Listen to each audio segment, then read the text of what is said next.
नवी मुंबईच्या तुर्भे परिसरात एका भाजी विक्रेती महिलेचा किळसवाणा प्रकार समोर आलाय। रस्त्यावर विक्रीसाठी ठेवलेल्या भाज्या थेट गटाराच्या घाण पाण्यात धुत असल्याचा व्हिडिओ सोशल मीडियावर प्रचंड व्हायरल झालाय। या घटनेमुळे स्थानिक नागरिकांमध्ये संतापाचं वातावरण पसरलं असून प्रशासनानं तातडीनं कारवाई करण्याची मागणी होतीये।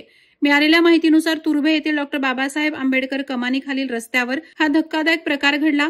व्हिडिओमध्ये दिसतं की एक महिला गटाराच्या झाकणाजवळ बसून भाजीपाला घाण पाण्यात धुत आहे। ही महिला 3 ते 4 वेळा भाज्या या दूषित पाण्यात बुडवत असल्याचं स्पष्ट दिसतं। धुतलेल्या या भाज्या पुन्हा सर्वसामान्य ग्राहकांना विक्रीसाठी ठेवल्या जात असल्याचा गंभीर आरोप आहे। हा व्हिडिओ सोशल मीडियावर व्हायरल झाल्यानंतर नागरिकांनी तीव्र नाराजी व्यक्त केली आहे। गटाराच्या पाण्यात जंतू आणि विषारी घटक असतात, ज्यामुळे पोटाचे विकार, संसर्गजन्य आजार आणि इतर गंभीर आरोग्य समस्या उद्भवू शकतात।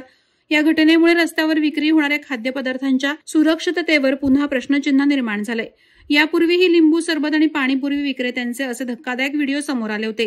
नवी मुंबई महानगरपालिकेने अशा विक्रेत्यांवर कडक कारवाई करावी आणि खाद्यपदार्थांच्या स्वच्छतेची नियमित तपासणी करावी अशी मागणी नागरिकांनी केली आहे। या प्रकरणानंतर नागरिकांना सावध राहण्याचा सल्ला देण्यात आलाय। बाजारातून भाज्या खरेदी करताना त्या स्वच्छ आणि सुरक्षित ठिकाणी धुतल्या गेल्या आहेत याची खात्री करावी। वादळवारा लाईव्हसाठी न्यूज ब्युरो, नवी मुंबई।